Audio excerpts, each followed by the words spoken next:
You know, it's interesting. I apologize if you've heard some of my rants before with regard to this, but you know, a few years ago, you'd come to a security conference, and you know, we were still kind of embryonic and figuring out some of the science behind what we do, and people would be making fairly not well-founded claims of things like 1 and 1 is 3, and everyone would write it down and think it was the neatest thing, and the press would report on it and whatever.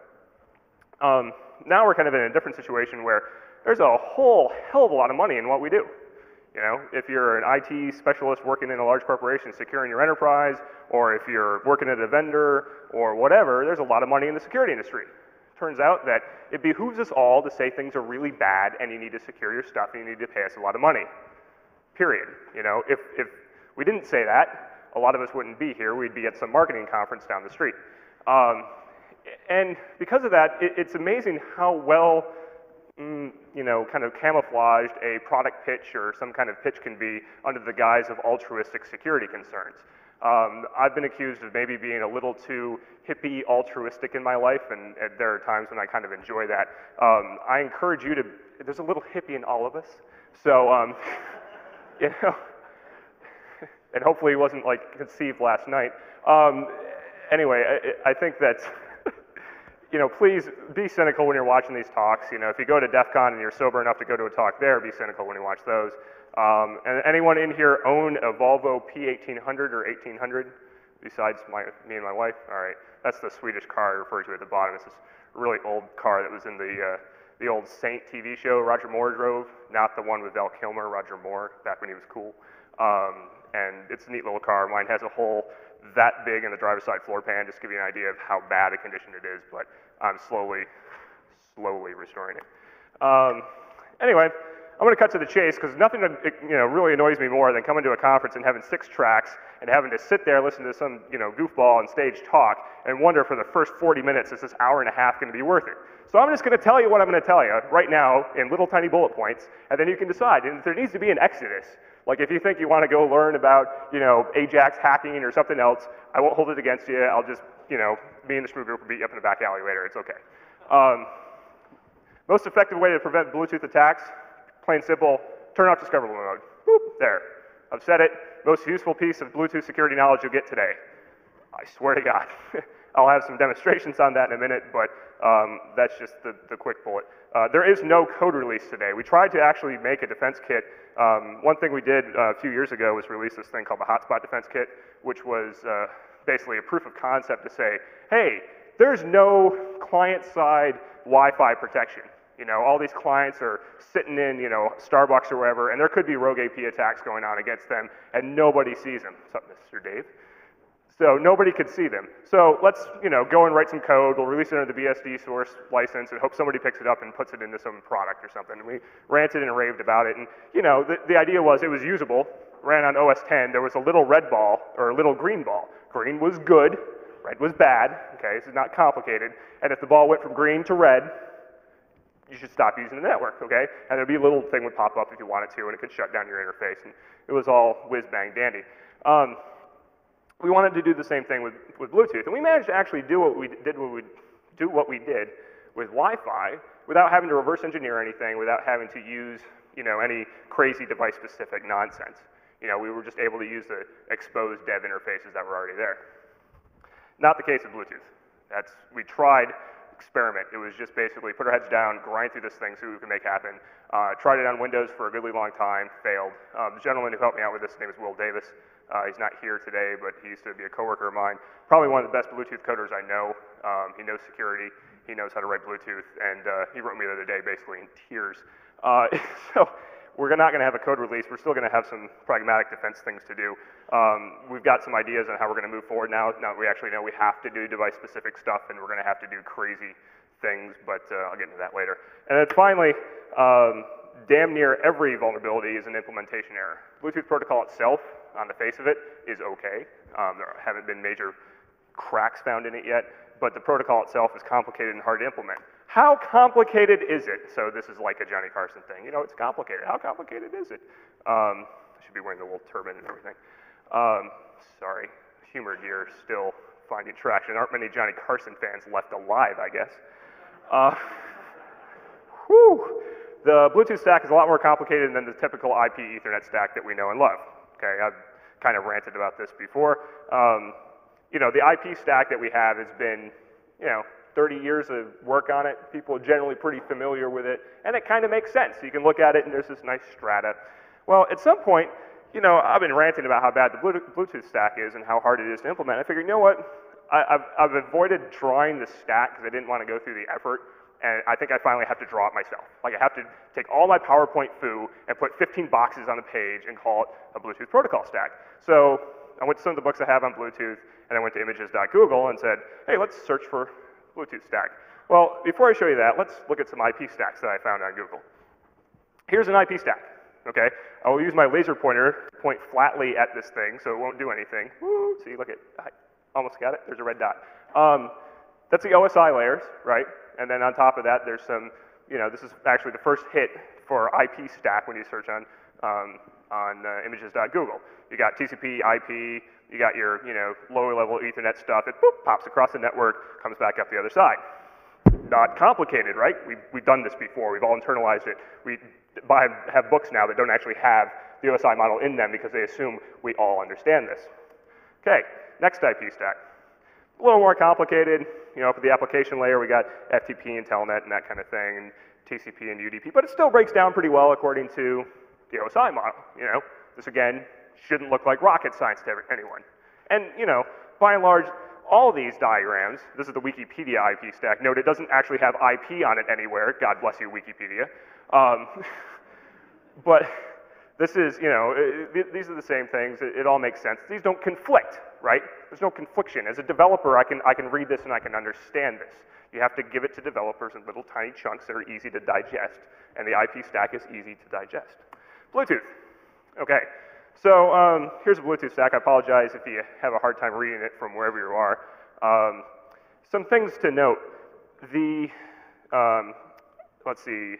There's this TCS thing over on the side. There's the HCI, which is the host controller interface, which is below L2 cap. And then there's IP, which rides on top of PPP, which rides on top of RFCOM. We'll get into what all these things are in a minute. Let's just take a little leap of faith like we understand what they all are, okay?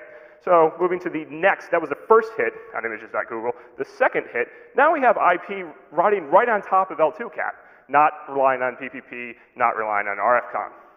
Fact of the matter is, you can do it like that, but you can also do it like the previous diagram did, where you have it on top of PPP, on top of RFCOM, which is a serial port thing.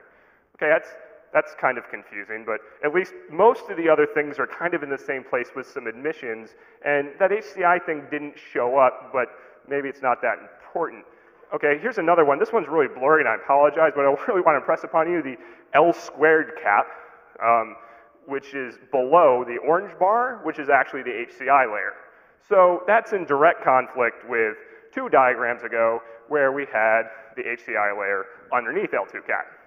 Okay, that's just the first 5 images on images.google as a sampling of what a Bluetooth stack might look like.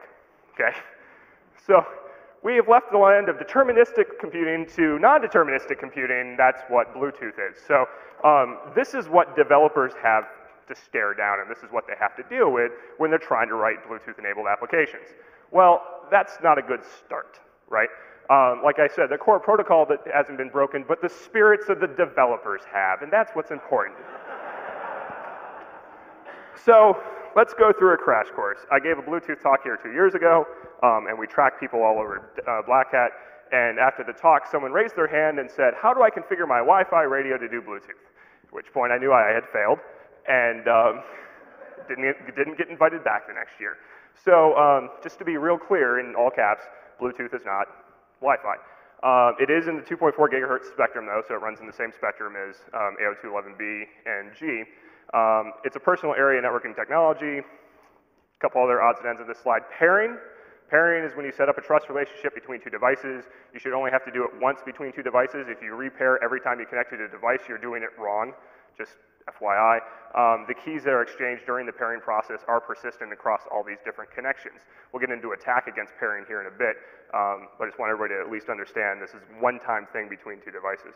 RFCOM, for all intents and purposes, this is serial port emulation, pure and simple.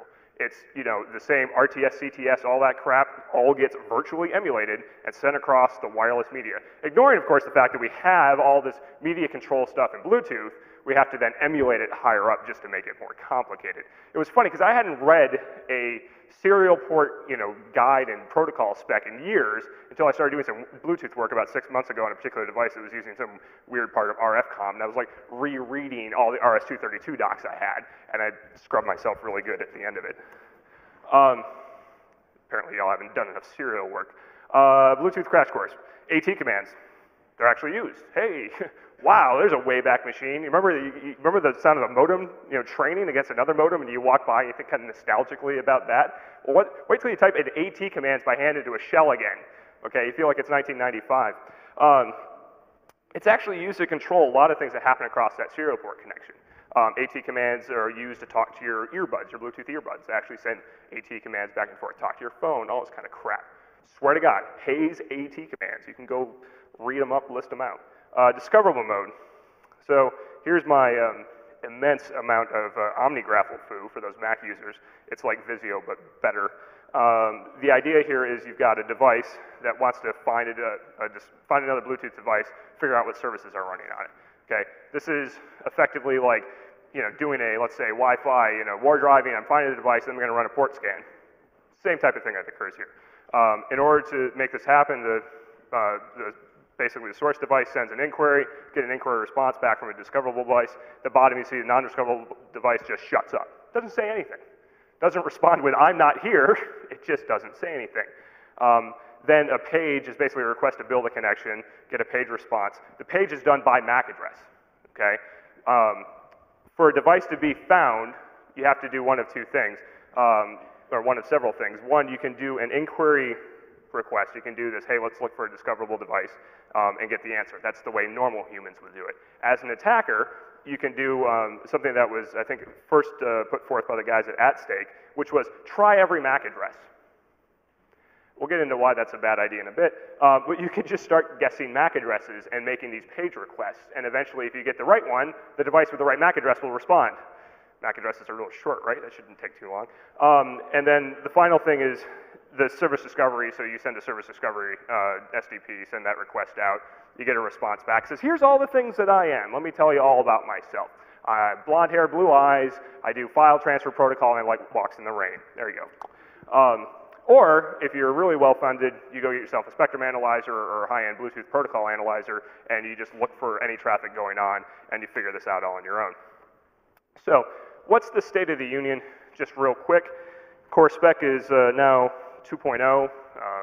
Not relevant, it's just a random number. What's neat, though, is that there's enhanced data rate. We can now do 3 megabits a second. Still not barn-burning fast, but it ain't bad. Security is largely still the same it's been for a long time. As of November last year, 9.5 million Bluetooth radios are being shipped each week. 9.5 billion. That's one radio for every person each year on the planet. That's a lot of freaking radios. That number's just going up. It was up from 4.7 million 4 months prior. Holy crap. That data is 9 months old. We're easily shipping 12 or 13 million radios every week right now. Wow. Potentially huge vulnerabilities. Why aren't we poking at them? We'll find out in a minute. Makes Wi-Fi look pretty wimpy from a market penetration. Great thing about determining market penetration is if you can figure it out, you can charge a lot of money for it. I tried to find out how many Wi-Fi radios were shipped, and I got to some market research site, and it was like, for $5,000, we'll give you our 25-page report. I'm like, no, I don't